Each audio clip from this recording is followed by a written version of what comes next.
Hi guys! Welcome back to my new vlog. So another day naman guys. So malakat na ko gali sa school. So ang istoryahon lang natin, pag-istoryahan is kung ano man ang imo nga mga challenge kag struggles nga nagakatabo sa kabuhi mo, kaya mo na.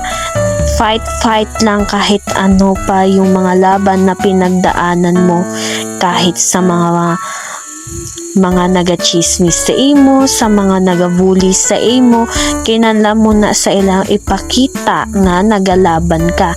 Kay kung ginapakita mo sa ilang nga mahina ka, so pildi kagid kay nga aman pero may kana nila nga chismison kag i-backstab. So even though nga magiging close friend mo pa na sila, wala ka kabalo nga ginachismis ka na gali. So amo lang ina ang mahabaw ko sa inyo guys, kay nandan nyo mag-fight sa mga laban nyo. Laban lang tayo. Ayan lang.